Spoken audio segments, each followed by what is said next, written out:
Hello and welcome to my channel if this is the first video of mine that you are watching, but if it is not, welcome back. Today, as you can tell by the title, I am going to be showing a book haul, and this is part 2.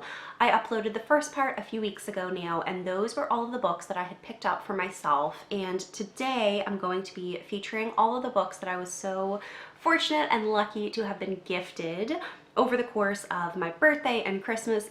Even though I know I'm several months late now, I still wanted to feature these books because I'm so excited about them, and also I have some really lovely stories about them to share. So without further ado, let's dive right into the book haul. The first book that I'm so excited to talk about is Tusk Love by Thea Guanzon, which is actually a novelization from the Critical Role's campaign to The Mighty Nine. I have read a novelization of some of the characters from campaign 1, Vox Machina, Kith and Kin, and I really enjoyed that. But Tusk Love is a little bit different because this is the novelization of a love story that one of the characters imagines within the campaign. Jesper tells this love story about these two characters, and they actually turned it into a book. So I'm so excited to read this. I do think I want to read the book before I finish the animated series. I've not actually watched the full campaign for The Mighty Nine. I'm currently watching campaign 4, however. And I have received the advice that it's really fun to read the book first before you finish the Mighty Nine series, the season 1, because there's lots of little Easter eggs. And whilst this version of the cover here is stunning, they also, on the inside of this cover, have Jesper's version and illustrations with little doodles all around the perimeter, and I am just, yes, so excited to read Tusk Love. I also saw on the back here that Katie Robert gave this book a blurb, and they said, "A true delight of a book, spicy and heartfelt. This one is a winner all around." And I really enjoy Katie Roberts' books, so that has me even more excited to finally pick up Tusk Love. The next book that I'm so lucky to have been gifted is one that is very, very on brand for the channel, and one that I know will feature again in a future video because it is the Alchemist's cocktail book, Master the Dark Arts of Mixology. And this is just a stunning recipe book full of artisanal cocktails and more traditional cocktails too. The photography and the artwork throughout this book is just absolutely stunning. This cocktail here is a rhubarb and custard sour, and it tells you what glassware to put it in with some tips and tricks and hints. There are loads of recipes for syrups and shrubs and foams, which would be elevating my cocktail game, I would say. So I'm very, very excited to have a deeper dive into this recipe book and choose a cocktail or two to feature in a future Distilled Reads video. Next is a book that I have been so desperate to pick up and read because I just know I'm going to enjoy it, but I wanted to feature it in this haul first before I read it, and that is Hemlock Silver by Kingfisher. 2026 is really turning into the year of Kingfisher for me. I've read so many of her books and I've loved them all. She is almost always a 5-star read for me, and this is a dark retelling of Snow White. And Kingfisher is about as dark as I personally can handle. I really love her take on fairy tales, leaning into the more grotesque elements from traditional fairy tales, and I'm so excited to see how she imagines the tale of Snow White. The little blurb here says that healer Anya regularly drinks poison, not to die. Can you see Minnie? Hi.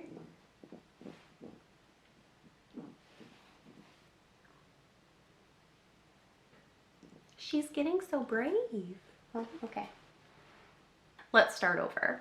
Healer Anya regularly drinks poison, not to die, but to save, seeking cures for those everyone else has given up on. But a summons from the king interrupts her quiet herb-obsessed life. His daughter, Snow, is dying, and he hopes Anya's unorthodox methods can save her. Aided by a taciturn guard, a narcissistic cat, and a passion for the scientific method, Anya rushes to treat Snow, but nothing seems to work. That is until she finds a secret world hidden inside a magic mirror. This dark realm may hold the key to what is making Snow sick, or it might be the thing that kills them all. So I just know that this is going to be a beautiful, stunning read like so many of Kingfisher's books are. And underneath the front cover, we do have a gorgeous embossed hardback, and it just says, "I closed my eyes and stepped through into the silver." So I'm very excited to pick up Hemlock and Silver, and then I think I'm going to be caught up on all of Kingfisher's fantasy books. I believe I will have read them all. I know she has a few more coming out this year, so Hemlock and Silver will probably be read, not gonna lie, in April. I'm so excited to pick this book up. The next book that I am so lucky and thankful to have been gifted is Circle of Days by Ken Follett. And I would say it's been a little while since I've read just a straight, true historical fiction, which is a genre of fiction that I adore. And I would say that Follett has, in the last decade, become one of my favorite authors for historical fiction. As you can see on the cover here, that he wrote The Pillars of the Earth, which is probably his most famous book. I've read The Pillars of the Earth as well as World Without End and A Column of Fire, which are the subsequent books in that loosely connected series. I've also read the first two books in his trilogy that begins at the beginning of the 20th century and follows a large cast of characters, which is what Follett is known for, within this little English village. And we have some class disparity, and we are following this big group of characters through the First World War, the Second World War, and then I haven't read the third book in that trilogy just because it started to feel a little samey for me. But Circle of Days does follow that traditional Follett-esque way of storytelling. We are following a very large cast of characters centering around three. And this is taking place in a moment in history, and we are following the building of Stonehenge in Circle of Days. So our main characters are going to be a flint miner with a gift. Seft, a talented miner, walks the Great Plain in the high summer heat to witness the rituals that signal the start of a new year. He is there to trade his stone at the midsummer rite and to find Neen, the girl he loves.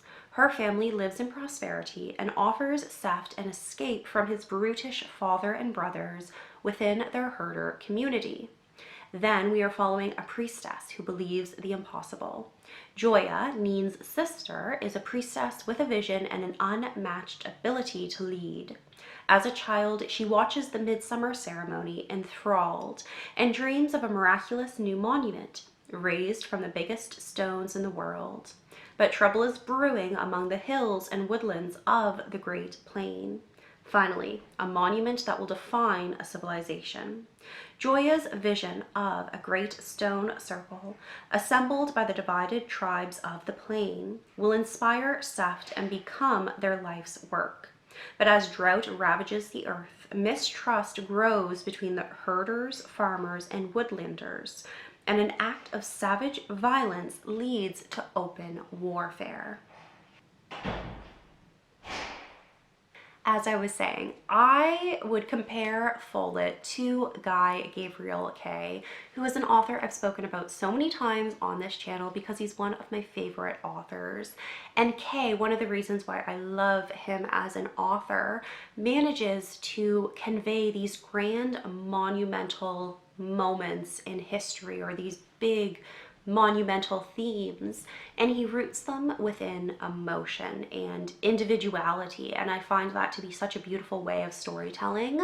Follett does something similar. Obviously, with the building of Stonehenge, we are on the precipice of a very big moment within the historical timeline, and the way that Follett roots these big moments in history, whether it's the building of Stonehenge or the building of a cathedral, like within the Pillars of the Earth, he brings it right back down to earth by rooting these big stories within individuals. And the fallout of history can be happening around these individuals. It can be happening because of these individuals.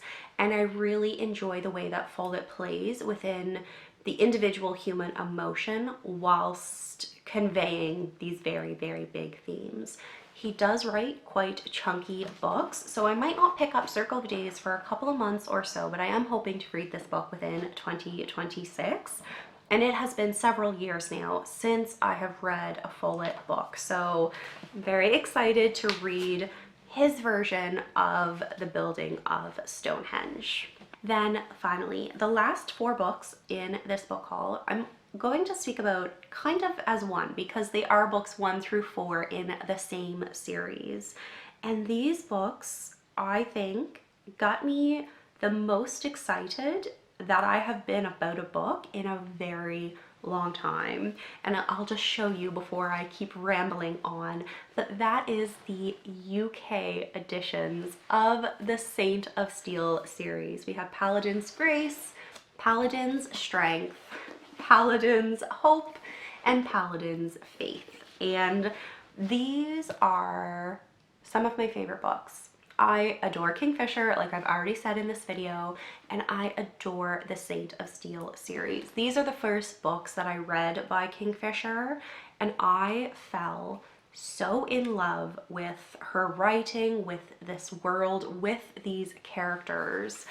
I went into Paladin's Grace not knowing anything about the world or really the plot, and I just fell in love with Stephen and Grace. I loved them so much. These are fantasy romance with a little bit of spice, but as the series progresses, by the time we get to Paladin's Faith, I would say this is much more plot driven than character driven, even though we are following this group of paladins and each book is following their journey towards love.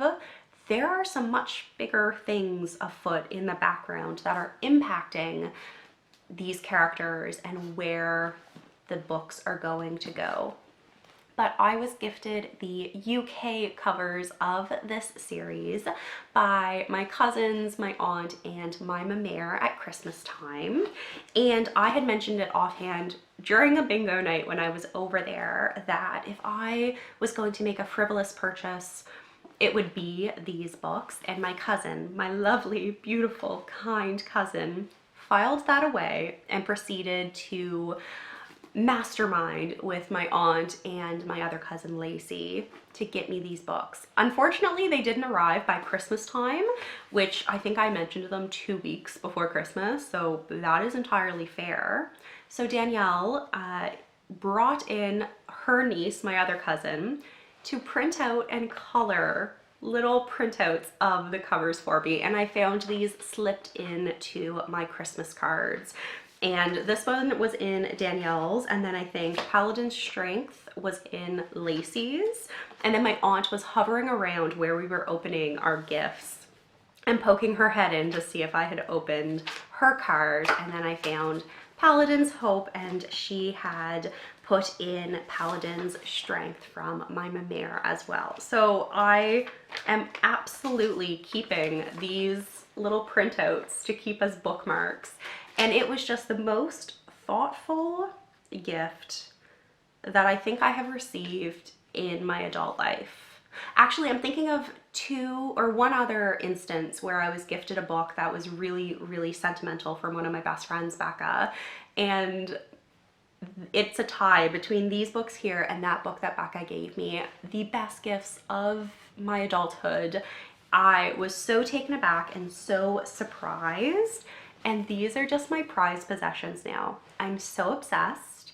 There are 7 books planned in this series, so I'm now gonna have to wait for the paperback editions of books 5 through 7 to come out in the UK and hope that the covers match. I really, really hope that the covers match. But the artist behind this beautiful design is Anna Moshak, and the art direction for all 4 of the books, yes, is Ella Garrett, and they did a stunning, amazing job. These are the Orbit UK editions, and yes, if you want to learn more about what these books are actually about, I will include up top here a link to my video in which I review these books. I review the entire Saint of Steel series and get into the characters and the world machinations and what is going on, a little bit more detailed, but I'm so excited to finally own these books, and to own the UK covers is just so special, and it was such a thoughtful gift. So those are all of the books that I was so lucky enough to have been gifted over the last few months or so. I'm feeling very loved and known and seen by those who are nearest and dearest to me. And I have some amazing, beautiful books to adorn my bookshelves with now. If you have read any of these books, as always, please let me know down in a comment below, because I'd love to chat with you about them.